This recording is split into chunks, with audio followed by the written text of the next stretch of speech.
So Hubballi ಬಗ್ಗೆ 2 to 3 questions ಕೇಳಿದ್ರು. ಒಂದು, Hubballi is known to be an industrial city, so ಯಾವ್ಯಾವ ಇಂಡಸ್ಟ್ರಿ ಸಿಗ್ತಾವಲ್ಲೇ, ಯಾಕಂದ್ರೆ ನಮ್ ಪಪ್ಪಾದು ಹಂಗೆ ಬ್ಯಾಕ್ ಗ್ರೌಂಡ್ ಇತ್ತು. And then next day international women's day ಇತ್ತು. ಸೊ ಹುಬ್ಬಳ್ಳಿಯಲ್ಲಿ ವಿಮೆನ್ ಎಂಪವರ್ಮೆಂಟ್ ಸ್ಟೇಟಸ್ ಹೆಂಗಿದೆ, ಮತ್ ಹುಬ್ಬಳ್ಳಿಯಲ್ಲಿ ಹೆಲ್ತ್ ಪ್ರೊಫೈಲ್ ಹೆಂಗಿದೆ, ಸ್ವಲ್ಪ ಹೈಲೈಟ್ಸ್ ಕೊಡ್ಬೇಕಂತ ಇವು 3 ಕ್ವೆಶನ್ಸ್ ಇತ್ತು. Other than that medical questions, health insurance ಬಗ್ಗೆ, ಆಯುಷ್ಮಾನ್ ಭಾರತ್, ಮತ್ ನಾನು ಲೈಕ್ ಡ್ಯೂರಿಂಗ್ ಮೈ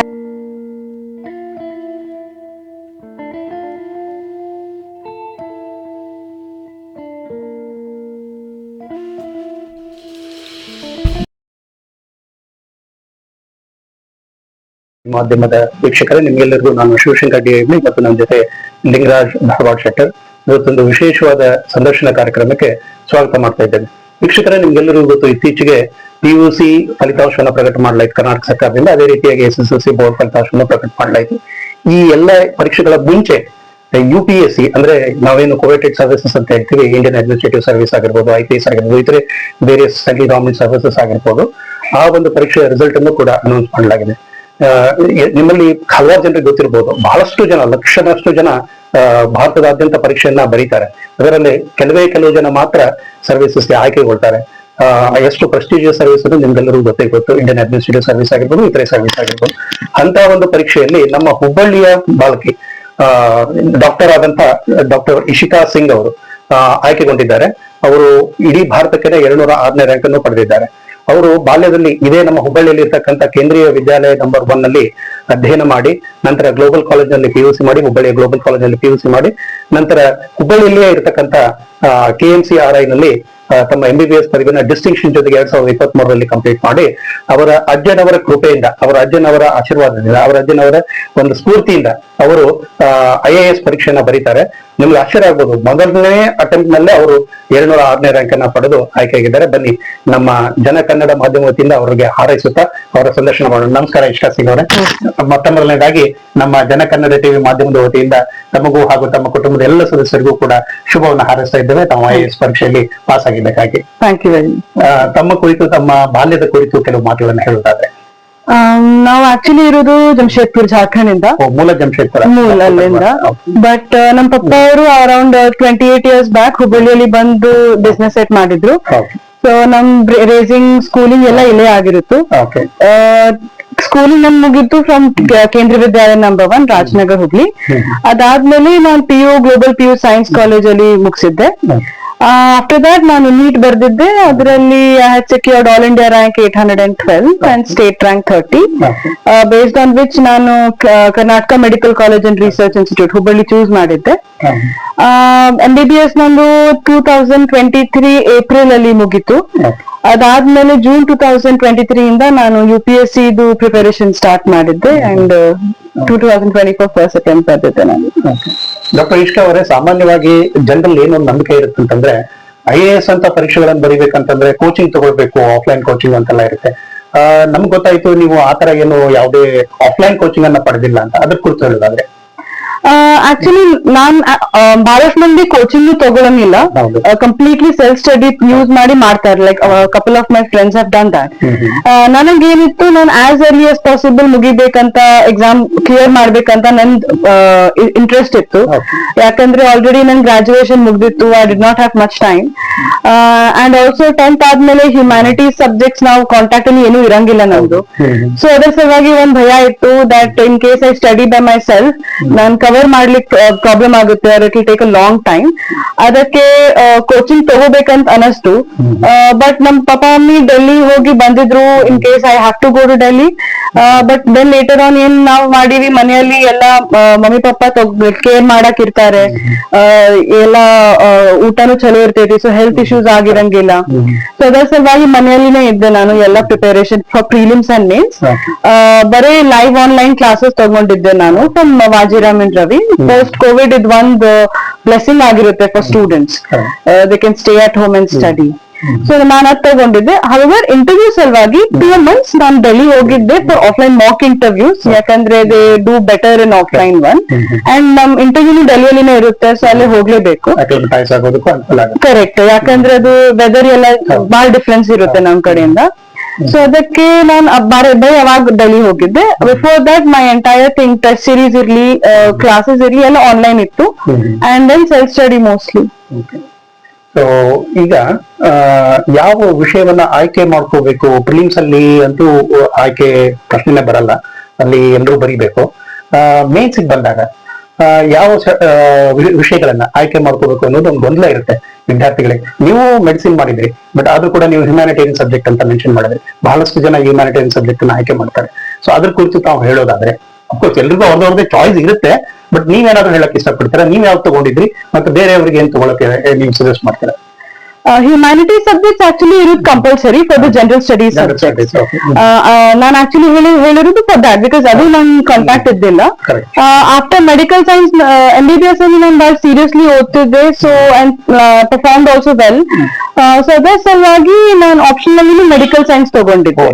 ನೀವು ಓದಿರೋ ಸಬ್ಜೆಕ್ಟ್ ತಗೊಂಡಿದ್ದೆ ಬಿಕಾಸ್ ಕಾನ್ಫಿಡೆನ್ಸ್ ಇತ್ತು. ಅಂಡ್ ಹೊಸ ಸಬ್ಜೆಕ್ಟ್ ಓದೋಕ್ಕಿಂತ ಬೆಟರ್ ನಾನು ನಂದೇ ಸಬ್ಜೆಕ್ಟ್ ರಿವೈಸ್ ಮಾಡ್ತೀನಿ ಹಂಗ ನಂದ್ ಮನಸ್ಸಿತ್ತು.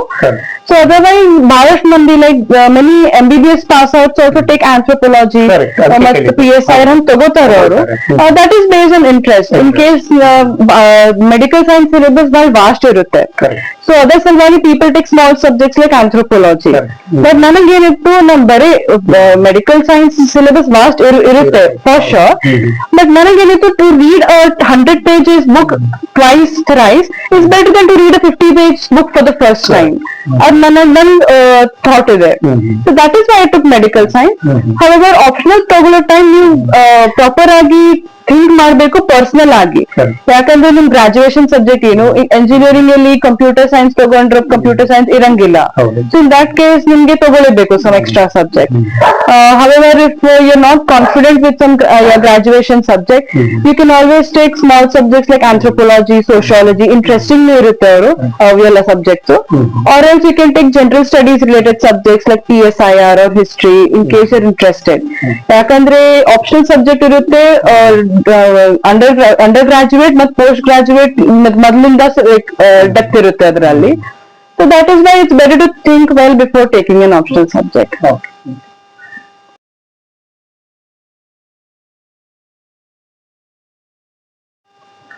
ಸೊ ಈಗ ಯಾರಾದ್ರೂ ನಮ್ಮ ಹುಬ್ಬಳ್ಳಿ ಧಾರವಾಡ ಅಥವಾ ನಮ್ಮ ಉತ್ತರ ಕರ್ನಾಟಕದಿಂದ ನಾವು ನಾರ್ಮಲಿ ಬ್ಯಾಕ್ವರ್ಡ್ ರೀಜನ್ ಅಂತ ಕನ್ಸಿಡರ್ ಮಾಡಲಾಗುತ್ತೆ as compare to the other part of the state. So ನೀವೇನ್ ಹೇಳಕ್ ಇಷ್ಟಪಡ್ತೀರಾ? ಯಾಕಂದ್ರೆ ಸಾಮಾನ್ಯವಾಗಿ ಉತ್ತರ ಪ್ರದೇಶದಿಂದ ಸಾಕಷ್ಟು, ಉತ್ತರ ಪ್ರದೇಶ, ಬಿಹಾರ, ಡೆಲ್ಲಿ, ಉತ್ತರ ಭಾರತದವರೇ ಜಾಸ್ತಿ ಅಂತ ಒಂದು ಮಿಸ್ನಾಮರ್ ಇತ್ತು ಮೊದಲು. ಈಗ ದಕ್ಷಿಣ ಭಾರತದಿಂದ ಸಾಕಷ್ಟು ಜನ IAS ಪರೀಕ್ಷೆನ ಬರೀತಾ ಇದ್ದಾರೆ. ಈ ಸಲ ನೋಡೋದಾದ್ರೆ 20ಕ್ಕಿಂತ ಜಾಸ್ತಿ ಜನ ನಮ್ಮ ಕರ್ನಾಟಕದಿಂದ ಆಯ್ಕೆಗೊಂಡಿದ್ದಾರೆ ಅಂತ ನಾವು ವರದಿ ಓದ್ತಾ ಇದ್ದೀವಿ. ಸೊ ಈ ಸರ್ಕಾರಿ ಶಾಲೆಯಲ್ಲಿ ಓದ್ತಿರ್ತಕ್ಕಂಥ ಮಕ್ಕಳು ಪಾಪ ಅವರು ಈ ಎಕ್ಸಾಮ್ ಅನ್ನ ಬರೀಬಹುದಾ? ನಿಮ್ಮ ಅನಿಸಿಕೆ ಏನು? ವಿಶೇಷವಾಗಿ ಟೈರ್ 2 ಟೈರ್ 3 ಸಿಟಿ ನಮ್ಮ ಹುಬ್ಬಳ್ಳಿ ಅಂತ ಊರ್ನವರು. ಆಕ್ಚುಲಿ ನೋಡಿದ್ರೆ ನಾನು up to 10th government school ಅಲ್ಲೇ ಓದಿನಿ, ಸೆಂಟ್ರಲ್ ಸ್ಕೂಲ್. ಅಂಡ್ ಆದ್ರೂ even 11th and 12th global PU science college ಅಲ್ಲಿ ಓದಿದ್ದೆ.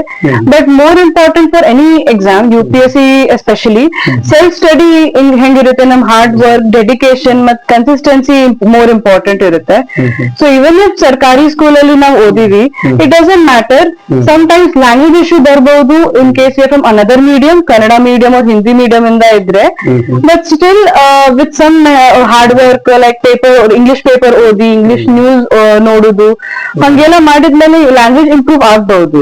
ಸೊ ಏನಿರುತ್ತೆ ಮೇನ್ ಅಂದ್ರೆ ಕಾನ್ಸೆಪ್ಟ್ಸ್ ನಮ್ ಹೆಂಗ್ ಇದೆ, ನಮ್ದು ಸಬ್ಜೆಕ್ಟ್ಸ್ ಹೆಂಗ್ ಸ್ಟ್ರಾಂಗ್ ಮಾಡ್ತೀವಿ, ರಿವಿಷನ್ ಎಷ್ಟ್ ಮಾಡತ್ತೀವಿ, ಅದ್ ಮೋರ್ ಇಂಪಾರ್ಟೆಂಟ್. ಎಷ್ಟು ಇಂಟೆಲಿಜೆಂಟ್ ಇರ್ಲಿ, ಎಷ್ಟು ಚಲೋ ಬ್ಯಾಕ್ ಗ್ರೌಂಡ್ ಇಂದ ಬರ್ಲಿ, in case you are not hard working, revision ಮಾಡ್ತಾ ಇಲ್ಲ, ಕಾನ್ಸೆಪ್ಟ್ಸ್ ಕ್ಲಿಯರ್ ಇಲ್ಲ, ನಿಮ್ಗೆ ಎಕ್ಸಾಮ್ ಕ್ಲಿಯರ್ ಮಾಡಕ್ ಸಾಧ್ಯನೇ ಇಲ್ಲ. But even if you from the average academic background ಇತ್ತು, ಪರ್ಫಾರ್ಮ್ ಅಷ್ಟ್ ಮಾಡಿಲ್ಲ, ಆದ್ರೂ ಮಂದಿ ಕ್ಲಿಯರ್ ಮಾಡ್ತಾರೆ. ನಾವ್ ಎವ್ರಿ ನಾವ್ ಅಂಡ್ ದೆನ್ ನೋಡ್ತೀವಿ, ಯಾವ್ದು IAS ಆಫೀಸರ್ ಅವರು ಮಾರ್ಕ್ ಶೀಟ್ ರಿಲೀಸ್ ಮಾಡ್ತಾರೆ, 12th ಅಲ್ಲಿ 45-50% ಬಂದಿತ್ತು. ಸೊ ಅವರು ಕ್ಲಿಯರ್ ಮಾಡಿದ್ರು, ಮೇನ್ಲಿ ಬಿಕಾಸ್ ಅವ್ರ ಕಡೆ ಹಾರ್ಡ್ ವರ್ಕ್, ಡೆಡಿಕೇಶನ್ ಇತ್ತು, ಮೋಟಿವೇಶನ್ ಇತ್ತು. ಸೊ ಕಾನ್ಸೆಪ್ಟ್ಸ್ ಕ್ಲಿಯರ್ ಮಾಡಿ, ರಿವೈಸ್ ಮಾಡಿ, we clear the exam. So I guess it personal efforts more important ಆಗುತ್ತೆ ಫಾರ್ UPSC. ಕರೆಕ್ಟ್. ಅವರ ವೈಯಕ್ತಿಕ ಇಚ್ಛೆ ಮತ್ತು ಅವರ ಒಂದು ಡೆಡಿಕೇಶನ್ ಬಹಳ ಮುಖ್ಯ ಆಗುತ್ತೆ. ಯಾಕಂದ್ರೆ ನೀವೇ ಹೇಳಿದಾಗೆ ನಾವು ಓದ್ತಾ ಇದೀವಿ ಈಗ ಮೀಡಿಯಾದಲ್ಲಿ ಎಷ್ಟೋ ಜನ 10th ಫೇಲ್ ಆದವರು, PUC ಫೇಲ್ ಆದವರು, ನಂತರ ಪಾಸ್ ಮಾಡ್ಕೊಂಡು ನಂತರ IAS ಅಲ್ಲಿ ಸಕ್ಸಸ್ಫುಲಿ ಪಾಸ್ ಆದಂತ ಎಷ್ಟೋ ಉದಾಹರಣೆಗಳಿದೆ. ಹಾಗಾಗಿ ಕೇವಲ ಡಿಸ್ಟಿಂಕ್ಷನ್ ಆದವರು ಅಥವಾ ಪ್ರೊಫೆಷನಲ್ ಕೋರ್ಸ್ ಮಾಡಿದವರು ಅಂತಲ್ಲ, ಇಲ್ಲಿ ಬರೀ ಎನಿ ಗ್ರಾಜುಯೇಷನ್ ಪಾಸ್ ಆದವರು ಎಲಿಜಿಬಲ್ ಆಗ್ತಾರೆ ಪರೀಕ್ಷೆ ಬರೆಯೋದಕ್ಕೆ. ನಂತರ ಅವ್ರು ಹೇಗೆ ತಯಾರಿ ಮಾಡ್ಕೊಳ್ತಾರೆ ಅನ್ನೋದು ಅವ್ರವ್ರ ಮೇಲೆ ಅದು ಅವಲಂಬನೆ ಆಗಿರುತ್ತೆ. It doesn't really matter. ನೀವು ಹೇಳಿದಾಗ ಯಾವ ಸರ್ಕಾರಿ ಶಾಲೆ ಅಲ್ಲ, ಗ್ರಾಮೀಣ ಭಾಗದಲ್ಲ, ಹಿಂದುಳಿದ ಭಾಗದಲ್ಲ, ಅದು ಯಾವ್ದು ಮ್ಯಾಟರ್ ಆಗಲ್ಲ. ಅವರು ಎಷ್ಟು ಡೆಡಿಕೇಟೆಡ್ ಆಗಿ ತಮ್ಮನ್ನ ತಾವು ಸಮರ್ಪಿಸ್ಕೊಳ್ತಾರೆ ಅಂತ ಅನ್ನೋದ ಇಲ್ಲಿ ಮುಖ್ಯ ಆಗುತ್ತೆ ಅನ್ನೋದು ತಾವು ಹೇಳ್ತಾ ಇದ್ದೀರಾ. ಮತ್ತೆ ಇನ್ನೊಂದಿದೆ, ಕೆಲವು ಜನ 15 ತಾಸು ಓದ್ತಾರೆ, ಒಂದ್ ದಿವಸಕ್ಕೆ 16 ತಾಸು, 18 ತಾಸು. ಈಗ ನೀವು ಎಷ್ಟು ಗಂಟೆ ಆನ್ ಅನ್ ಆವರೇಜ್ ನಾನು ಹೇಳೋದು. ಆಮೇಲೆ ಈ ಸೋಷಿಯಲ್ ಮೀಡಿಯಾ ಡಿಸ್ಟ್ರಾಕ್ಷನ್ ಇತ್ತಿತ್ತಲಾಗೆ ಬಹಳ ಆಗ್ತಾ ಇದೆ. ಸೊ ಅದ್ರ ಕುರಿತು ತಾವು ಮಾತನಾಡೋದು. ಆಸ್ ಅದು ಇಂಡಿವಿಜುವಲಿ ವೇರಿ ಆಗಿರೋದು. ನಂದೇನಿತ್ತು, I have problem of migraine, so sleep ಎಲ್ಲ ನಾನ್ ಸ್ಯಾಕ್ರಿಫೈಸ್ ಮಾಡಕ್ ಆಗಂಗಿಲ್ಲ. ಅದಕ್ಕೆ ನಾನು ಪ್ರಾಪರ್ ಆಗಿ 7 to 8 hours ಲೈಕ್ ಪ್ರಾಪರ್ ಆಗಿ ಮಕ್ಕೊಳ್ತಿದ್ದೆ. Never compromised on that. ರಾತ್ರಿ ಅರೌಂಡ್ 6.5 hours ಅಟ್ ಲೀಸ್ಟ್. ಮತ್ ಆಫ್ಟರ್ನೂನ್ ಸ್ವಲ್ಪ ಟೈರ್ಡ್ ಆಗಿರುತ್ತಲ್ಲ ಮೆಂಟಲಿ, ಸೊ ಅವಾಗ 1.5 hour ಮಲ್ಕೋತಿದ್ದೆ. ಸೊ ಸ್ಲೀಪ್ ನಾನು ಸ್ಯಾಕ್ರಿಫೈಸ್ ಮಾಡಿಲ್ಲ. ಅದರ್ ಬಿಟ್ಟು 8 to 10 hours ನನ್ನ ಆವರೇಜ್ ಓದ್ತಿದ್ದೆ. Sometimes motivate ಆಗಿ ಸ್ಟ್ರೆಚ್ ಆಗ್ತಿತ್ತು for 12 hours, not more than that. But sometimes ಏನು ಸೆಲೆಬ್ರೇಷನ್ ಇದೆ, ನಾನ್ ಬ್ರೇಕ್ ಬೇಕು ಅಂತ ಅನಿಸ್ತು, ಸೊ 4 to 6 hours ಕೆಳಗ್ ಬರ್ತಿತ್ತು. ಬಟ್ ಸ್ಟಿಲ್ ನನ್ನ ಆವರೇಜ್ ಕನ್ಸಿಸ್ಟೆಂಟ್ಲಿ ನಾನು 8 to 10 hours ಓದ್ತಿದ್ದೆ.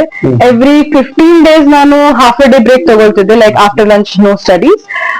Every month, once in a month ನಾನು ಫುಲ್ ಡೇ ಬ್ರೇಕ್ ತಗೊಳ್ತಿದ್ದೆ, ಹಂಗ್ ಲೈಕ್ ಸ್ವಲ್ಪ ರೆಜುವಿನೇಷನ್ ಆಗ್ಲಿ. ಮತ್ ನಾನ್ ನನ್ನ ಹಾಬೀಸ್ನು ಪರ್ಸ್ಯೂ ಮಾಡ್ತಿದ್ದೆ. ನಾನು ನಾವೆಲ್ಸ್ ಓದೋದು ಹಂಗ್ ಮಾಡ್ತಿದ್ದೆ. ಅದ್ರ ಬಿಟ್ಟು ಅಬೌಟ್ ಸೋಷಿಯಲ್ ಮೀಡಿಯಾ, ನಾನ್ MBBS ಇಂದ ನಂಗೆ ಅಷ್ಟು ಇನ್ಸ್ಟಾಗ್ರಾಮ್, ಫೇಸ್ಬುಕ್ ಅಲ್ಲಿ ಇಂಟ್ರೆಸ್ಟ್ ಇದ್ದಿಲ್ಲ. ಸೊ ಅವಾಗ ನಾನು ಅಕೌಂಟ್ ಏನು ಕ್ರಿಯೇಟ್ ಮಾಡಿರ್ಲಿಲ್ಲ. So I continue that practice. WhatsApp ನಾನು ಇಟ್ಟಿದ್ದೆ ಟು ಕಮ್ಯುನಿಕೇಟ್ ವಿತ್ ಫ್ರೆಂಡ್ಸ್ ಮತ್ತು ಫ್ಯಾಮಿಲಿ. ಮಮ್ಮಿ ಎಲ್ಲಿ ಹೋದ್ರಂದ್ರೆ to communicate properly. And Telegram ನಾನು ಇಟ್ಟಿದ್ದೆ, ಯಾಕಂದ್ರೆ ಬಹಳಷ್ಟು UPSC ಚಾನೆಲ್ಸ್ ಇರ್ತಾವ. ಸೊ ಚಾನೆಲ್ಸ್ ಅಲ್ಲಿ ಮೆನಿ ಫ್ರೀ ಮಟೀರಿಯಲ್ಸ್ ಮತ್ತು ಚಲೋ ಚಂದಾಗಿ ಮಟೀರಿಯಲ್ಸ್, ಸಮ್ ಅಡ್ವೈಸ್ ಇರ್ತಾವ, ಸಮ್ ವೆರಿ ನೈಸ್ ಮಟೀರಿಯಲ್ಸ್ ಇಲ್ಗೆ. ಅದರ ಸಲುವಾಗಿ ನಾನು ಟೆಲಿಗ್ರಾಮ್ ಯೂಸ್ ಮಾಡ್ತಿದ್ದೆ ಆನ್ ರೆಗ್ಯುಲರ್ ಬೇಸಿಸ್. ಅದರ್ ಬಿಟ್ಟು ನಾನು ಯಾವ್ದು ಸೋಷಿಯಲ್ ಮೀಡಿಯಾ ಚಾನೆಲ್ ಓಪನ್ ಮಾಡಿರ್ಲಿಲ್ಲ, ಕ್ರಿಯೇಟ್ ಮಾಡಿರ್ಲಿಲ್ಲ, mainly to avoid distractions. And ಯಾಕಂದ್ರೆ ಅದು ರೀಲ್ಸ್ ನೋಡ್ತಾರ ಮಂದಿ, okay it will rejuvenate you, but eyes ಇಲ್ಲಿ ಸ್ಟ್ರೈನ್ ಆಗ್ತಾವ. ಓದುವಾಗ್ಲೂ ಐಸ್ ಸ್ಟ್ರೈನ್ ಆಗೋದು, ಮತ್ತೆ again your straining your eyes with phone. So ಅದ್ ನಂಗೆ ಅದ್ ಕಾನ್ಸೆಪ್ಟ್ ಸ್ವಲ್ಪ ಸೇರ್ಲಿಲ್ಲ, ಅದಕ್ಕೆ ನಾನು ಇಟ್ಟಿದ್ದಿಲ್ಲ. ಎಷ್ಟೇ ಅಂದ್ರೂ ನೀವು ಡಾಕ್ಟರ್ ಅಲ್ವಾ. ಇನ್ನೊಂದು, ಕುಟುಂಬದ ಸಪೋರ್ಟ್ ಬಹಳ ಮುಖ್ಯ ಆಗುತ್ತೆ. ನಿಮ್ಮ ತಾಯಿಯವರು ಕೂಡ ಹಿಂದಿ ಉಪನ್ಯಾಸಕಿ ಅಂತ ನಮ್ಗೆ ಗೊತ್ತಾಯ್ತು, ನಿಮ್ಮ ತಂದೆಯವರು ಇಂಡಸ್ಟ್ರಿಯಲಿಸ್ಟ್. ಸೊ ಆ ನಿಮ್ಮ ಬ್ರದರ್ MBBS ಕಲಿತಾ ಇದ್ದಾರೆ ಅಂತ ಗೊತ್ತಾಯ್ತು. ಸೊ ಕುಟುಂಬದ ಒಂದು ಸಪೋರ್ಟ್ ಅನ್ನೋದು, ಸಪೋರ್ಟ್ ಸಿಸ್ಟಮ್ ಬಹಳ ಮುಖ್ಯ ಆಗುತ್ತೆ ಅಂತ ನಮ್ಗನ್ಸುತ್ತೆ ಇಂಥ ಎಕ್ಸಾಮ್ಗಳಿಗೆ ಪ್ರಿಪೇರ್ ಆಗ್ಬೇಕಾದ್ರೆ. ಸೊ ಅದ್ರ ಕುರಿತು ತಾವು ತಮ್ಮ ಫ್ಯಾಮಿಲಿ ಕುರಿತು ಮಾತನಾಡೋದಾದ್ರೆ. ಆಕ್ಚುಲಿ ನಮ್ family is the greatest example of ಅದು ಸಪೋರ್ಟ್ ಅಂತ. ಯಾಕಂದ್ರೆ ನಾನ್ ಅಂಟಿಲ್ ಫೈನಲ್ ಇಯರ್ ನಾನು UPSC ಏನು ಪ್ಲಾನ್ ಇರ್ಲಿಲ್ಲ. ಮೆಡಿಸಿನ್ ಅಲ್ಲಿನೇ ಮಾಡ್ಬೇಕು ಅಂತ ಇತ್ತು, ಪೀಡಿಯಾಟ್ರಿಕ್ಸ್ ಎಲ್ಲ ಪ್ಲಾನ್ ಮಾಡಿದ್ದೆ ನಾನು. ಬಟ್ ಸಡನ್ಲಿ ನಮ್ಮ ಅಜ್ಜ ಅವರು, ನಮ್ ಪಪ್ಪ ಅವ್ರ ಚಿಕ್ಕಪ್ಪ ಅವರು ನನ್ ಮೋಟಿವೇಟ್ ಮಾಡಿದ್ರು, ಐಡಿಯಾ ಕೊಟ್ಟು ಅಬೌಟ್ UPSC. ಅವಾಗ ನಂಗೆ ಬಹಳ ಸೇರ್ತು UPSC. ಸ್ವಲ್ಪ ಓದಿದ್ದೆ ಅವಾಗ ಗೊತ್ತಾಯ್ತು. ಅವಾಗ ಒಂದ್ಸಲಿನೂ ಕೇಳಿಲ್ಲ, ಬರೀ ಅವ್ರು ಏನ್ ಹೇಳಿದ್ರು, 1 ತಿಂಗಳು ತಗೋ, you think about it, proper ಆಗಿ ಪ್ರೋಸ್ ಅಂಡ್ ಕಾನ್ಸ್ ನೋಡು, ಎಲ್ಲ ನೋಡು, ಅದಾದ್ಮೇಲೆ whatever your decision is we are there for you. And ಹಂಗೆ ಆಗಿತ್ತು. ವೆನ್ ಐ ಸೆಡ್ ನಾನು UPSC ಮಾಡ್ತೇನಂತ, ಅವ್ರು ಏನು ಒಂದು ಕ್ವೆಶನ್ ಕೇಳಿಲ್ಲ. ನೆಕ್ಸ್ಟ್ ಕ್ವೆಶನ್ ಅವ್ರು ಏನ್ ಅದೇ ಇತ್ತು, ಮುಂದ್ ಏನ್ ಮಾಡ್ತಿ, how will you start preparation, ಹಂಗಿತ್ತು. ಮತ್ತು ಡೆಲ್ಲಿ, ನಾನ್ ಫಸ್ಟ್ ಡೆಲ್ಲಿ ಹೋಗ್ಬೇಕಂತ ಮಾಡಿದ್ದೆ because of the perception.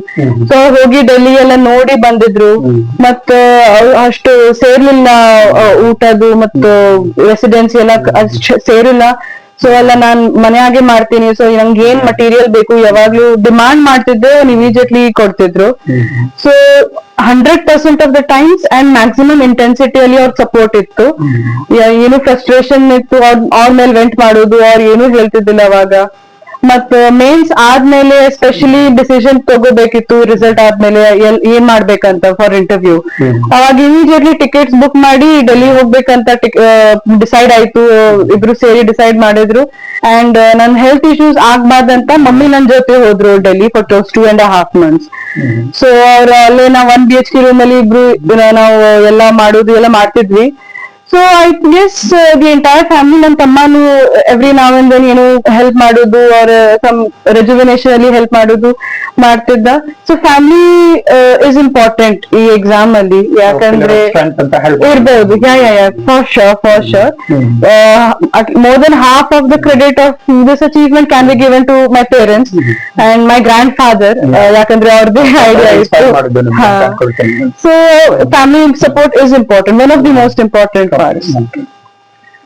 So ಈಗ ನೀವು ಮೇನ್ಸ್ ಅನ್ನು ಪಾಸ್ ಆದ ನಂತರ ಇಂಟರ್ವ್ಯೂ ಹೋಗುವಾಗ ನೀವು ಹೇಳಿದ್ರಿ ಅದಕ್ಕೆ ಆದಂತ ತಯಾರಿ ಬೇಕು, ಡೆಲ್ಲಿಗೆ ಹೋದ್ರಿ, ನಿಮ್ಮ ತಾಯಿ ನಿಮ್ ಜೊತೆಗೆ ಬಂದ್ರು, ಸಪೋರ್ಟ್ ಆಗಿದ್ರು, 2 ತಿಂಗಳ ನೀವು ಇದ್ದು ತರಬೇತಿಯನ್ನ ಪಡ್ಕೊಂಡ್ರಿ, ಅದು ನಿಮ್ಗೆ ಅನುಕೂಲ ಆಯ್ತು ಅಂತೆಲ್ಲ ಹೇಳಿದ್ರಿ. ಇನ್ನು ಇಂಟರ್ವ್ಯೂ ನಲ್ಲಿ ಯಾವ ರೀತಿ ಪ್ರಶ್ನೆಗಳು ಬಂತು, ಯಾರು ನಿಮ್ಮ ಇಂಟರ್ವ್ಯೂ ಹೆಡ್ ಆಗಿದ್ರು, ಯಾರು ಪ್ಯಾನಲ್ ಅಲ್ಲಿ ಇದ್ರು, ಆ ಒಂದು ಅನುಭವಗಳನ್ನ ಶೇರ್ ಮಾಡೋದಾದ್ರೆ. ನನ್ನ ಇಂಟರ್ವ್ಯೂ 7 ಮಾರ್ಚ್ ಅಲ್ಲಿ ಇತ್ತು. ಇನ್ನೊಂದು ಕ್ಷಮಿಸಿ, ನಾವು ತಿಳ್ಕೊಂಡಿದ್ದೇನಂತಂದ್ರೆ ಆಲ್ ಇಂಡಿಯಾದಲ್ಲಿ ಇಂಟರ್ವ್ಯೂ ಮಾರ್ಕ್ಸ್ ಅಲ್ಲಿ ನೀವು ಸೆಕೆಂಡ್ ಅಂತ ಗೊತ್ತಾಯ್ತು, ಕರೆಕ್ಟಾ? ಅದಕ್ಕೋಸ್ಕರ ನಿಮ್ಮ ಅನುಭವಗಳನ್ನ ಕೇಳ್ತಾ ಇದ್ರಿ, ಯಾಕಂದ್ರೆ ವಿದ್ಯಾರ್ಥಿಗಳಿಗೆ ಇದು ಅನುಕೂಲ ಆಗುತ್ತೆ. ಯಾಕಂದ್ರೆ ಸಣ್ಣ ಸಣ್ಣ ನಗರಗಳಿಂದ ಬರ್ತಕ್ಕಂಥವ್ರಿಗೆ ಇಂಟರ್ವ್ಯೂ ಅಂತ ಹೆದರಿಕೆ ಇರುತ್ತೆ, ಒಂದು ಫಿಯರ್ ಅಂತ ಹೇಳ್ತೀವಲ್ಲ, ಆ ಒಂದು ಹೆದರಿಕೆ ಇರುತ್ತೆ. ಸೊ ನೀವು ನನ್ನ ಇಂಟರ್ವ್ಯೂ 7 ಮಾರ್ಚ್ ಅಲ್ಲಿ ಶೆಡ್ಯೂಲ್ ಇತ್ತು. ಅಂಡ್ ನನಗೆ retired lieutenant general Raj Shukla sir ಅವ್ರ ಬೋರ್ಡ್ ಸಿಕ್ತು. ಸೊ ಇಂಟರ್ವ್ಯೂ ಅರೌಂಡ್ 30-35 ಮಿನಿಟ್ಸ್ ಹೋಗಿತ್ತು ನಂದು. 95% of my interview was based on my back ground. Shukla sir ಅವ್ರದ್ದು ನಂಗೆ ಗೊತ್ತಾಗಿತ್ತು ಮೊದ್ಲ that he asks based on our academic background. And see, normally people when they appear for IAS examination, it is said that anything and everything under the sun and beyond the sun can be the topic of questions. But in your case, most of the questions were based on your studies. Medical studies rather. True. Actually, ಹೇಳ್ದ Nandi, and that is true, but not entirely. Not entirely. Interview is based on the detailed application form na fill ಮಾಡ್ತೀವಿ. That is one part, and the current affairs. Right. So in case current affairs ಅಲ್ಲಿ Trump ಅವರು elect ಆಗಿದ್ರು as the president of America, then our honorable Prime Minister Narendra Modi ಅವರು visit ಆಗಿದ್ರು to the country. So based on our time ಯಾವ್ದು interview ಇರುತ್ತೆ, more focus will be on that part. ಹಂಗ. So not everything under the sun, but many things under the sun. And I was fortunate, ನನಗೆ most of the questions medical science ಬಗ್ಗೆ ಇತ್ತು. And ಇನ್ನೊಂದು ನನ್ನ advantage ಏನಿತ್ತು, 100% of the questions were opinion based or analytical rather than factual based. So ನನಗೆ ಯಾವ್ದು memorise ಮಾಡೋದು question ಕೇಳಿಲ್ಲ ಅವರು. ಸೊ ಬಿಕಾಸ್ ಆಫ್ ದಟ್ ನನ್ ಟ್ರೂ ಪರ್ಸನಾಲಿಟಿ ಗೊತ್ತಾಯ್ತು ಅವ್ರಿಗೆ. ನನ್ನ ಒಪಿನಿಯನ್ ನಾನ್ ಏನ್ ಅನ್ಕೋತೀನಿ ಅಬೌಟ್ ಎನಿ ಇಶ್ಯೂ, ನನ್ನ ಥಾಟ್ಸ್ ಏನದಾವ್, ನಾನು ಹೆಂಗ್ ಅನಲೈಸ್ ಮಾಡೀನಿ, ಅದು ಅವ್ರಿಗೆ ಗೊತ್ತಾಯ್ತು. So maybe that was an advantage for me which help me score good marks. ಆದ್ರೆ one question was on international affairs by the chairperson himself about Pakistan occupied Kashmir. So it took an interesting turn. 3 to 4 follow-up questions ಕೇಳಿದ್ರು. ಹುಬ್ಬಳ್ಳಿ ಬಗ್ಗೆ 1-2 question ಇತ್ತು about Hubballi being an industrial city. I was about to ask you about that. You know, generally people tend to ask about the native place, you know. So Hubballi ಬಗ್ಗೆ ಏನ್ ಪ್ರಶ್ನೆ ಇತ್ತು, ನೀವು ಹೇಗೆ ಉತ್ತರ ಮಾಡಿದ್ರಿ? ಹುಬ್ಬಳ್ಳಿ ಬಗ್ಗೆ 2 to 3 ಸೊ ಹುಬ್ಬಳ್ಳಿ ಬಗ್ಗೆ 2 to 3 questions ಕೇಳಿದ್ರು. ಒಂದು, Hubballi is known to be an industrial city. So ಯಾವ ಇಂಡಸ್ಟ್ರೀಸ್ ಸಿಗ್ತಾವಲ್ಲೇ, ಯಾಕಂದ್ರೆ ನಮ್ಮ ಪಪ್ಪದು ಹಂಗೆ ಬ್ಯಾಕ್ ಗ್ರೌಂಡ್ ಇತ್ತು. And then next day international women's day ಇತ್ತು. ಸೊ ಹುಬ್ಬಳ್ಳಿಯಲ್ಲಿ ವಿಮೆನ್ ಎಂಪವರ್ಮೆಂಟ್ ಸ್ಟೇಟಸ್ ಹೆಂಗಿದೆ, ಮತ್ ಹುಬ್ಬಳ್ಳಿಯಲ್ಲಿ ಹೆಲ್ತ್ ಪ್ರೊಫೈಲ್ ಹೆಂಗಿದೆ, ಸ್ವಲ್ಪ ಹೈಲೈಟ್ಸ್ ಕೊಡ್ಬೇಕಂತ ಇವ್ 3 questions ಇತ್ತು. Other than that medical questions, health insurance ಬಗ್ಗೆ, ಆಯುಷ್ಮಾನ್ ಭಾರತ್, ಮತ್ ನಾನು ಲೈಕ್ ಡ್ಯೂರಿಂಗ್ ಮೈ ಇಂಟರ್ನ್ಶಿಪ್ ನಾನು ಯಾರಿಗೂ ಹೆಲ್ಪ್ ಮಾಡೇನಿ ಆಯುಷ್ಮಾನ್ ಭಾರತ್ ಯೂಸ್ ಮಾಡಕಂತ. ಮತ್ ಫಿಮೇಲ್ ಅವ್ರದ್ದು ಮೇಲ್ಗಿಂತ ಲೈಫ್ ಜಾಸ್ತಿ ಅಂತ ಗೊತ್ತಾಗಿತ್ತು some study. So why is that? ಮತ್ ಡಾಕ್ಟರ್ಸ್ ಗೆ ಅದು ಕನ್ಸೆಪ್ಷನ್ ಇದೆ, ಡಾಕ್ಟರ್ಸ್ ಪೂರ್ ಪೇಷಂಟ್ಸ್ ಅಂತ, ಪೇಷಂಟ್ಸ್ ಚಲೋ ಇರಂಗಿಲ್ಲ. ಸೊ ನಿಮ್ಮ ಒಪಿನಿಯನ್ ಏನು ಅಂತ. ಸೊ ಬಾಳ್ ಚಲೋ ಅನಾಲಿಟಿಕಲ್ ಕ್ವೆಶನ್ಸ್ ಇತ್ತು. ಇಮಿಡಿಯೇಟ್ಲಿ ನಾನ್ ಥಿಂಕ್ ಮಾಡಿ ರಿಪ್ಲೈ ಮಾಡ್ಬೇಕಂತ ಟೈಪ್ ಕ್ವೆಶನ್ಸ್ ಇತ್ತು. ಸೊ ನಂಗೂ ಚಲೋ, ಯಾಕಂದ್ರೆ ಮೆಮರೈಸ್ ಮಾಡಕ್ ನಂಗೆ ಅಷ್ಟು ಸೇರಂಗಿಲ್ಲ, ನಂಗೆ ಗೊತ್ತೂ ಇಲ್ಲ. ಸೊ ಅನಾಲಿಟಿಕಲ್ ಕ್ವೆಶನ್ಸ್ ಕೇಳಿದ್ರು. And that is why I guess ಅವರು. ಮತ್ ನಂದು ಡ್ರೆಸ್ ಕೋಡ್ ಬೇರೆ ಇತ್ತು. ಯೂಶಲಿ ಗರ್ಲ್ಸ್ ಸಾಡಿ ಇಲ್ಲಾಂದ್ರೆ ಸಲ್ವಾರ್ ಕಮೀಸ್ ಹಾಕೋತಾರೆ. ನಾನು ವೆಸ್ಟರ್ನ್ ಬ್ಲೇಸರ್ ಸೂಟ್ ಹಾಕಿದ್ದೆ, blazer and pant. This no dress code, formal ಇರ್ಬೇಕಷ್ಟೇ, ಕ್ಲೀನ್ ಫಾರ್ಮಲ್ ಕ್ಲೋತ್. ಸೊ ನನಗೆ ಅನಿಸ್ತು ನನ್ನ personality might better show up at that moment with the blazer suit and ಸ್ವಲ್ಪ ಯುನೀಕ್ನೆಸ್ ಇತ್ತು ನನ್ನಲ್ಲಿ. So maybe all these things put together maybe must have given me such good marks. So ಇನ್ನೊಂದು ಬಹಳಷ್ಟು ಜನ selection ಅಂದ ತಕ್ಷಣ IAS, IPS ಈ ತರ ಒಂದು ಕನಸು ಕಟ್ಕೊಂಡಿರ್ತಾರೆ. ನಮ್ಗೆ ಆಶ್ಚರ್ಯ ಅನ್ನಿಸ್ತು ನಿಮ್ಮ choice IFS, Indian foreign service, ಆಮೇಲೆ IAAS ಅಥವಾ Indian audit and account service ಅಂತ. ಸೊ ಈ ಸರ್ವಿಸಸ್ ಬಗ್ಗೆ ತಮ್ಗೆ ಆಸಕ್ತಿ ಯಾಕೆ ಮತ್ತು ಅದರಲ್ಲಿ ಏನ್ ಕಾಂಟ್ರಿಬ್ಯೂಟ್ ಮಾಡ್ಬೇಕಂತ ಮಾಡಿ ನಮ್ಮ ದೇಶಕ್ಕೆ, ಭಾರತಕ್ಕೆ? UPSC ಸಿವಿಲ್ ಸರ್ವಿಸ್ ಎಕ್ಸಾಮ್ ಒಳಗು 21 ಸರ್ವಿಸಸ್ ಇರ್ತಾವ, group A and sub group B ಸೇರಿ. So usually IAS and IPS are in demand because ಇಂಡಿಯಾಲ್ ಇರ್ತೀವಿ, ಪಬ್ಲಿಕ್ ಇಂದ ಡೈರೆಕ್ಟ್ ಕಾಂಟ್ಯಾಕ್ಟ್ ಇರ್ತೈತಿ. But when I start preparing for civil services, ನಂಗೆ IFS ಬಹಳ ಸೇರ್ತು because I started gaining interest in diplomacy, international affairs, ಮತ್ತು ಇಂಡಿಯಾದು position was constantly rising in the geopolitic area. So ಅದಕ್ಕೆ ನಂಗೆ ಅನ್ನಿಸ್ತು ನಾನು ಕಾಂಟ್ರಿಬ್ಯೂಟ್ ಮಾಡಬಹುದು towards my country and not stay restricted to particular district or state. ಹಂಗ ನನ್ perception ಇತ್ತು. It might be wrong. So ಅದಕ್ಕೆ IFS ನನ್ ಫಸ್ಟ್ ಪ್ರೆಫರೆನ್ಸ್ ಇತ್ತು. And I would be grateful if I get IFS. ಆದ್ರೆ when I also started studying economics and certain things about India's budget and PSUs etc. ನಂಗೆ ಒಂದ್ part ಸೇರಿತ್ತು that indirectly ನಾನು ಸೇವೆ ಮಾಡಬಹುದು by ensuring that government is accountable. ಅವ್ರದ್ದು expenditure ಎಲ್ಲ accountable ಇದೇನೋ ಎಲ್ಲ ಅದೆಲ್ಲ ಎನ್ಶೋರ್ ಮಾಡಿದ್ಮೇಲೆ ನಾನು ಇಂಡೈರೆಕ್ಟ್ಲಿ ಸರ್ವ್ ಮಾಡಬಹುದು.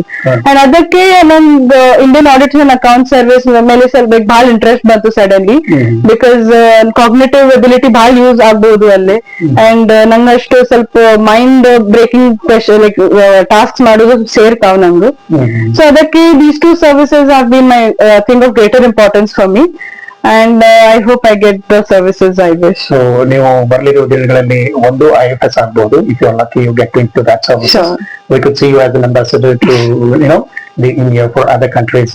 That's number one. And otherwise, just in case, if you get into IAAS, CAG is part of that. Yeah, CAG is the head of the Indian Audit and Account. Audit and Account Services. So in the days to come, we might be able to see you as CAG as well after your services, once you complete your services. Okay? So we wish you all the best. Thank you. Would you like to say something to the students who are aspiring to become IAS officers? Especially start early is what they say. These days there are coaching centers starting from 6th, 7th, 8th standard itself. So ನೀವೇನ್ ಹೇಳಕ್ ಇಷ್ಟಪಡ್ತೀರಾ? Actually I am completely against that. Okay. ಯಾಕಂದ್ರೆ every class ನಾವ್ ಏನ್ ಓದ್ತೀವಿ ಆ level ನೇ ಓದ್ಬೇಕು ನಾನು, ಬಟ್ ಪರ್ಫೆಕ್ಟ್ ಆಗಿ ಓದ್ಬೇಕು. Correct. 6th, 7th ಅಲ್ಲಿ ಸ್ಟಾರ್ಟ್ ಮಾಡಿದ್ಮೇಲೆ you will focus more on UPSC purpose. ನೀವು ಸ್ಕೂಲ್ ಓದಂಗಿಲ್ಲ, ಅದ್ ಬೇಸಿಕ್ ಅಷ್ಟ್ ಏಜ್ ಅಲ್ಲಿ ಅಷ್ಟ್ ಮೆಚುರಿಟಿ ಇರಂಗಿಲ್ಲ ಏನ್ ಓದ್ಬೇಕು ಏನ್ ಓದ್ಬಾರ್ದಂತ. ಅಂಡ್ ಕಾನ್ಸೆಪ್ಟ್ಸ್ ಅಲ್ಲಿಂದಲೂ ಸ್ಟಾರ್ಟ್ ಮಾಡಬಹುದು ಕ್ಲಿಯರ್ ಮಾಡಕ್ಕೆ. You don't have to read for UPSC to be good at studies. So first ನೀವು ನಿಮ್ ಬೇಸಿಕ್ ಕಾನ್ಸೆಪ್ಟ್ಸ್ ಕ್ಲಿಯರ್ ಮಾಡ್ಬೇಕು, which is at the basic school level. ಅದಾದ್ಮೇಲೆ ಆಫ್ಟರ್ ಎಂಟರಿಂಗ್ ಗ್ರಾಜುಯೇಷನ್ ನೀವು start ಮಾಡಬಹುದು. ಆದ್ರೂ I think that we should enjoy our graduation phase. ಅದು ಇನ್ನೊಂದ್ಸರಿ ಬರಂಗಿಲ್ಲ. ಸೊ ಎಂಜಾಯ್ ಮಾಡಿ, ಬಟ್ ಸಮ್ ಟೈಮ್ ಸ್ವಲ್ಪ NCERT ಇಂದ ಸ್ಟಾರ್ಟ್ ಮಾಡುದು, ಸ್ವಲ್ಪ ಸ್ಟಾರ್ಟ್ ಮಾಡಬಹುದು from graduation. And then coaching in case ನಿಮ್ ಗ್ರಾಜುಯೇಷನ್ ಇಂದ ಸ್ಟಾರ್ಟ್ ಮಾಡಿರಿ, you have 2 to 3 years time to prepare. ಅವಾಗ ನೀವು ಕೋಚಿಂಗ್ ನೆಸೆಸರಿ ಇಲ್ಲ. But in case you have less time, ಕಡಿಮೆ ಇದೆ ಟೈಮ್ ನಿಮ್ ಕಡೆ, ಅವಾಗ ನೀವು ಸ್ವಲ್ಪ ಕೋಚಿಂಗ್ ಇಂದ ಹೆಲ್ಪ್ ತಗೋಬಹುದು, no issues. But first basic concepts clear ಮಾಡ್ಬೇಕು. ಅಂಡ್ ನಾನು ಹೇಳ್ತೀನಿ that in UPSC journey it's a tough journey. ಎಷ್ಟು ಇಂಟೆಲಿಜೆಂಟ್ ಇರ್ಲಿ, ಎಷ್ಟು ಚಲೋ ಅಕಾಡೆಮಿಕ್ ಬ್ಯಾಕ್ ಗ್ರೌಂಡ್ ಇರ್ಲಿ, ಯಾವ್ದು ಮೀಡಿಯಂ ಇರ್ಲಿ, tough for every one. So ಅದಕ್ಕೆ ನಮ್ ಹೆಂಗಿರ್ಬೇಕು, 3 ಕ್ವಾಲಿಟೀಸ್ ಇರ್ಬೇಕು ನಮ್ ಕಡೆ. First is hard work along with smart work. ಯಾಕಂದ್ರೆ ಹಾರ್ಡ್ ವರ್ಕಿಂಗ್ ಬಹಳಷ್ಟು ಮಂದಿ ಇರ್ತಾರೆ, ಬಟ್ ಎಲ್ಲರೂ ಕ್ಲಿಯರ್ ಮಾಡಂಗಿಲ್ಲ. ಮೇನ್ಲಿ ಬಿಕಾಸ್ ಸ್ಮಾರ್ಟ್ ವರ್ಕ್ ಮಾಡಕ್ ಅವ್ರಿಗೆ ಗೊತ್ತಾಗಿರಂಗಿಲ್ಲ. ನನ್ ಫಸ್ಟ್ ಅದೇ ಇತ್ತು, ಸ್ಮಾರ್ಟ್ ವರ್ಕ್ ನಾನ್ ಮಾಡ್ಬೇಕು ಎಷ್ಟು ಎವ್ರಿ ವೇ ಪಾಸಿಬಲ್. ಅದಾದ್ಮೇಲೆ ಡೆಡಿಕೇಶನ್, ನಿಮ್ ಕಡೆ ಮೋಟಿವೇಶನ್ ಇರ್ಬೇಕು to get into the civil services. ಬಹಳಷ್ಟು ಮಂದಿಗೆ ಬೇರೆ ಬೇರೆ ಮೋಟಿವೇಟಿಂಗ್ ಫ್ಯಾಕ್ಟರ್ಸ್ ಇರ್ತಾವ್. It's okay, everyone personal choice ಇರ್ತೈತಿ ಎಲ್ಲಾರ್ದು. ಅದಾದ್ಮೇಲೆ ಕನ್ಸಿಸ್ಟೆನ್ಸಿ. ಇವತ್ ನಾನು 17 ತಾಸು ಓದಿ ನಾಳೆ ಬರೀ 2 ತಾಸು ಓದಿ ಬಿಡ್ಬಿಡುದು, that is not a right thing to do. ನೀವು ಎಷ್ಟು ಟೈಮ್ ಸಿಕ್ಲಿ ನಿಮ್ ಕಡೆ 5 hours ಸಿಗುತ್ತೆ, ಓಕೆ, ನೋ ಪ್ರಾಬ್ಲಮ್, ಕಂಟಿನ್ಯೂ ಮಾಡಿ. 5 hours ನೇ ಇರ್ಲಿ, ಅಂಡ್ ಸ್ವಲ್ಪ ಇನ್ಕ್ರೀಸ್ ಮಾಡಬಹುದು. ಹಂಗಿದೆ. So these 3 tenets. ಅಂಡ್ ನಿಮ್ ಆಸ್ಪಾಸ್ ಇರೋದು ಆಸ್ಪಿರೆಂಟ್ಸ್ ಅವರಿಗೆ ಹೆಲ್ಪ್ ಮಾಡಿ. ಯಾಕಂದ್ರೆ ಬಹಳಷ್ಟು ಗೈಡೆನ್ಸ್ ಸಿಗಂಗಿಲ್ಲ ಮನೆಯಲ್ಲಿ ಪ್ರಿಪೇರ್ ಮಾಡೋರಿಗೆ. ನನ್ಗೂ ಹಂಗೆ ಫೇಸ್ ಆಗಿತ್ತು. Help each other, help your self. ಯಾಕಂದ್ರೆ ಫೈನಲಿ ಇದು ಸರ್ವಿಸ್, ಪಬ್ಲಿಕ್ ಸರ್ವಿಸ್. ನಿಮ್ ಲೈಕ್ ಅರೌಂಡ್ ಇರೋದು ಮಂದಿಗೆ ಹೆಲ್ಪ್ ಮಾಡಿಲ್ಲ ಅಂದ್ರೆ ಕಂಟ್ರಿಗೆ ಹೆಲ್ಪ್ ಹೆಂಗ್ ಸರ್ವ್ ಮಾಡ್ತೀರಾ? So I think these are the things. Limit the resources. ನನ್ ರೂಲ್ ಒಂದೇ ಇತ್ತು, ಎವ್ರಿ ಸಬ್ಜೆಕ್ಟ್ ಗೆ 1 book maximum, not more than that. ಯಾವ್ದು ಬುಕ್ ಇರ್ಲಿ, ಬಟ್ ಇರ್ಲಿ 1 only. ಸೊ ಈ based on all these things UPSC clear ಮಾಡಬಹುದು. I am a clear example. 1 year prepare ಮಾಡಿದ್ದೆ. ಅಂಡ್ ಹೇಳ್ತಾರೆ ಮಂದಿ ಕ್ಲಿಯರ್ ಆಗಂಗಿಲ್ಲ, but if I can do, ಎಲ್ಲರೂ ಮಾಡಬಹುದು. ಸೊ ಅಷ್ಟೇ. ಸೊ ನೋಡಿದ್ರಲ್ಲ ವೀಕ್ಷಕರೇ, ದೂರದ ಉತ್ತರ ಭಾರತದ ಜಾರ್ಖಂಡ್ನ ಬಾಲಕಿ ಆದಂತಹ ಡಾಕ್ಟರ್ ಇಷ್ಕಾ ಸಿಂಗ್ ಅವರು ಹುಬ್ಬಳ್ಳಿಯಲ್ಲಿ ನೆಲೆಸಿ, ಹುಬ್ಬಳ್ಳಿಯವರೇ ಆಗಿ ಕನ್ನಡತಿಯಾಗಿ IAS ಪರೀಕ್ಷೆನ ಮೊದಲನೇ ಪ್ರಯತ್ನದಲ್ಲಿನೇ ಪಾಸ್ ಆಗಿ ಅವ್ರು ಹೇಳ್ತಾ ಇದ್ರು, ನೀವು ಬಹಳ ಟೆನ್ಷನ್ ತಗೋಬೇಡಿ, ಶಾಲೆಯಲ್ಲಿ ಪ್ರೆಷರ್ ಹಾಕೋಬೇಡಿ, ನೀವೇನ್ ಓದ್ತಾ ಇದ್ದೀರಾ ಅದನ್ನ ನಾರ್ಮಲ್ ಆಗಿ ಓದ್ತಾ ಹೋಗಿ, ಬೇಸಿಕ್ ಕಾನ್ಸೆಪ್ಟ್ಸ್ ಅನ್ನ ಸರಿಯಾಗಿ ಓದಿ, ನಂತರ ನಿಮ್ಗೆ ಅವಕಾಶ ಸಿಕ್ಕಾಗ ಗ್ರಾಜುಯೇಷನ್ ಲೆವೆಲ್ ಬಂದಾಗ ನೀವು UPSC ಪರೀಕ್ಷೆ ತಯಾರಿಯನ್ನ ಮಾಡ್ಕೊಳ್ಬಹುದು ಅಂತಕ್ಕಂಥ ಮಾತನ್ನ ಹೇಳುವ ಮೂಲಕ ನಿಮ್ಮೆಲ್ಲಾ ವಿದ್ಯಾರ್ಥಿಗಳಿಗೆ ಧೈರ್ಯವನ್ನ, ಸ್ಥೈರ್ಯವನ್ನ ತುಂಬಿದ್ದಾರೆ. ಹಾಗಾಗಿ ನಾವು ನಮ್ಮ ಜನಕನ್ನಡ ಟಿವಿ ಮಾಧ್ಯಮದ ವತಿಯಿಂದ ಅವರಿಗೆ ಶುಭ ಹಾರೈಸ್ತಾ ಇದ್ದೇವೆ. ಸದ್ಯದಲ್ಲಿಯೇ ಅವರು ಭಾರತೀಯ ಸೇವೆಗೆ ಆಯ್ಕೆಯಾಗಿ ಇನ್ನೇನು ಸರ್ವಿಸ್ ಅನ್ನ ಪಡೆಯಲಿದ್ದಾರೆ. ಬಹುಶಃ ಕರ್ನಾಟಕ ಸಿಗ್ಬಹುದೇನೋ ಗೊತ್ತಿಲ್ಲ, ಯಾವ ರಾಜ್ಯ ಸಿಕ್ಕರು ಅಷ್ಟೇನೆ, ಭಾರತೀಯ ಸರ್ವಿಸ್ ಅದು. ಸೊ ಹೀಗಾಗಿ ಅವರಿಗೆ ಎಲ್ಲ ಯಶಸ್ಸು, ಕೀರ್ತಿ ಸಿಗಲಿ ಅಂತ ನಾವು ಹಾರೈಸ್ತಾ ಇದ್ದೇವೆ. ಒಳ್ಳೆಯದಾಗಲಿ. ವಂದನೆಗಳು. Thank you. ಆತ್ಮೀಯ ವೀಕ್ಷಕರೇ, ನಾವು ನಿಮ್ಗೆ ಈಗಾಗಲೇ ತಿಳಿಸಿದಂತೆ ಡಾಕ್ಟರ್ ಇಷ್ಕಾ ಸಿಂಗ್ ಅವರು ಹುಬ್ಬಳ್ಳಿಯಿಂದ ಇಂಡಿಯನ್ ಸಿವಿಲ್ ಸರ್ವಿಸಸ್ಗೆ ಆಯ್ಕೆಯಾಗಿ ಇಡೀ ಭಾರತಕ್ಕೆ 206ನೇ ರ್ಯಾಂಕ್ ಅನ್ನ ಪಡೆದು ಆಯ್ಕೆಯಾಗಿದ್ದಾರೆ. ಮೂಲ ಸ್ಫೂರ್ತಿ ಕುಟುಂಬ ಆಗುತ್ತೆ. ಆ ಕುಟುಂಬದ ಸದಸ್ಯರನ್ನ ಅಂದ್ರೆ ಡಾಕ್ಟರ್ ಇಷ್ಕಾ ಸಿಂಗ್ ಅವರ ತಂದೆ ಮತ್ತು ತಾಯಿ ಅವ್ರನ್ನ ಮಾತನಾಡ್ಸೋಣಂತೆ. ಅವರು ಎಷ್ಟು ಖುಷಿಯಲ್ಲಿದ್ದಾರೆ ಅಂತ ಅವ್ರನ್ನ ಕೇಳೋಣಂತೆ. ನಮಸ್ಕಾರ ಸರ್. ಸರ್, ತಮ್ಮ ಪರಿಚಯ? ನಮ್ದು ರಾಜೇಶ್ ಕುಮಾರ್ ಸಿಂಗ್. ಹಾ sir. I'm in Hubli since last 28 years. 97 I came to Hubli. ನೀವು ಜಾರ್ಖಂಡ್ದಿಂದ ಬಂದಿದ್ದೀರಿ ಅಂತ ಕೇಳ್ತೀನಿ. No, actually I was working for Tata Motors, Telcon. ನಮ್ದು ಪೋಸ್ಟಿಂಗ್ ನಾಗ್ಪುರ್ ಅಲ್ಲಿ ಇತ್ತು. ಅಲ್ಲೇ ನಾವು ರಿಸೈನ್ ಮಾಡಿ ಸ್ಟಾರ್ಟ್ ಮಾಡಿ ಇಲ್ಲೇ ಬಂದಿದೆ. 97 ಅವಾಗ ಇಲ್ಲೇ ಬಂದು ಸ್ಟಾರ್ಟ್ ಮಾಡಿದೆ. ನಮ್ದು ಇಲ್ಲೇ ಇಂಡಸ್ಟ್ರಿಯಲ್ ಎಸ್ಟೇಟ್ ಅಲ್ಲಿ ಸ್ಮಾಲ್ ಸ್ಕೇಲ್ ಇಂಡಸ್ಟ್ರಿ ಇದೆ. ನಮ್ದು ನಾವು ಇಲ್ಲಿ ಆರ್ಟ್ ಮೂವಿಂಗ್ ಮಷಿನರಿ ಸರ್ವಿಸ್ ಕೊಡ್ತಾ ಇದೀನಿ. Service for art moving machinery. So ನೀವು ಮೂಲ ನಿಮ್ದು ಒರಿಜಿನಲಿ ನಾವು ಯುಪಿ ನಮ್ ಫಾದರ್ ಟಾಟಾ ಮೋಟರ್ಸ್ ಅಲ್ಲಿ ಜಮ್ಶೇದ್ಪುರ್ ಬಂದಿದೆ. 1959 he came to Jamshedpur and he was working for Tata Motors since 1959 to 1997. ನಾವು ವರ್ಕ್ ಮಾಡಿದೆ ಟಾಟಾ ಟೆಲಿಕಾನ್, ಟಾಟಾ ಮೋಟರ್ಸ್ ನ್ಯೂ ಟೆಲಿಕಾನ್ ಅಲ್ಲಿ ಕೆಲಸ ಮಾಡಿದೆ 91 to 97 ಗೆ ರಿಸೈನ್ ಮಾಡಿ ನಾ ಇಲ್ಲಿ ಹುಬ್ಳಿಯಾಗ ಬಂದೆ. ಸರ್, ಈಗ ನಿಮ್ಗೆ ಏನ್ ಅನ್ಸುತ್ತೆ? ನಿಮ್ ಸಪೋರ್ಟ್ ಆಗಿತ್ತು, ನೀವು ಇನ್ಸ್ಪೈರ್ ಮಾಡಿದ್ರ? ಖುಷಿ ಅಂದ್ರೆ ತುಂಬಾ ಖುಷಿ ಆಗಿದೆ. ಹೌದು, ಅವ್ರ ರ್ಯಾಂಕ್ ಇಷ್ಟ ಸಕ್ಸಸ್ ಆಗ್ತೈತೆ ಅದು ಗ್ಯಾರಂಟಿ ಇತ್ತ. ಯಾಕಂದ್ರೆ ಅವ್ರದ್ದು ಡೆಡಿಕೇಶನ್ ಬಾಳ ಇದೆ. ಇದ್ರಾಗ ಅವ್ರದ್ದು daily time to time 5 o'clock 5 o'clock ಅಲ್ಲ 4:30 4:45 ಲೈಕ್ ಮತ್ 5 o'clock ಸ್ಟಾರ್ಟ್ ಮಾಡ್ಬೇಕು. ಮತ್ತೆ ಟೈಮ್ ಟು ಟೈಮ್ 5 to 6:30 ಇದ್ ಮಾಡ್ಬೇಕು, 6:30 to 8 ಇದ್ ಮಾಡ್ಬೇಕು. ಬ್ರೇಕ್ಫಾಸ್ಟ್ ಮಾಡ್ಬೇಕು 8 to 8:15 ಅಂದ್ರೆ ಕರೆಕ್ಟ್ 8 to 8:15. ಹಂಗ ಅವ್ರದ್ದು ಡೆಡಿಕೇಶನ್ ಇತ್ತ. ಟೈಮ್ ಮೇಂಟೆನೆನ್ಸ್ ಅಕ್ಯುರೇಟ್ ಇತ್ತ. ಅವ್ರದ್ದು ಡೆಡಿಕೇಶನ್ ರಿಸಲ್ಟ್ ಆಗಿದೆ ಡೆಡಿಕೇಶನ್ ಸಂಬಂಧ. ಯಾಕಂದ್ರೆ ಅವ್ರದ್ದು ಸ್ಟಾರ್ಟಿಂಗ್ ನಿಂದ ಹಂಗ ಬೆಳಗ್ಗೆ ಬೇಗ ಎದ್ದು ಸ್ಟಡಿ ಮಾಡೋದು ಹಂಗಿನ ಅವ್ರದ್ದು ಹ್ಯಾಬಿಟೇ ಇದೆ. ಹಂಗ ತುಂಬಾ ಖುಷಿ ಆಗಿದೆ ಅವ್ರದ್ದು ಸಕ್ಸಸ್ ಅಂದ್ರೆ. ಅಭಿನಂದನೆಗಳು ಸರ್. ಇನ್ನೊಂದು ಕನ್ನಡದಲ್ಲಿ ಒಂದು ಮಾತಿದೆ, ಏನಂತಂದ್ರೆ ಬೆಳೆಯುವ ಸಿರಿಯನ್ನ ಮೊಳಕೆಯಲ್ಲಿ ನೋಡು ಅಂತ ಹೇಳ್ತಾರೆ. ಆಮೇಲೆ ಮೊದಲ ಶಿಕ್ಷಕಿ ತಾಯಿ ಜನನಿ ಅಂತ ಹೇಳ್ತಾರೆ. ಹೌದಾ? ಹಾಗಾಗಿ ತಾವು ಶಿಕ್ಷಕಿಯೂ ಕೂಡ ಹೌದು, ಹಿಂದಿ ಉಪನ್ಯಾಸಕರು ಅಂತ ಕೇಳ್ಪಟ್ವಿ. ನಿಮ್ಗೆ ಎಷ್ಟು ಖುಷಿ ಅನ್ಸುತ್ತೆ? मुझे बहुत खुशी हुआ कि फर्स्ट अटेम्प्ट में टू नॉट 6 रैंक लेकर बहुत खुशी। आप क्या कहना चाहेंगे, क्योंकि आप खुद एक शिक्षक हैं? मैं यही चाहूंगी कि कोई भी चीज करने के लिए अपना टाइम मेंटेन रखना चाहिए। जो भी बच्चे आगे पढ़ाई कर रहे हैं वो अपना पेरेंट्स का सपोर्ट तो रहता ही है, बट उसको खुद का अपना टाइम मेंटेन करना, टाइम पर पढ़ाई करना, हर एक चीज खुद ही करना, तभी वो सक्सेस हो सकता है। Once again, congratulations, sir. Congratulations to both of Thank you you. very much. Thank you. Thank you. Thank you.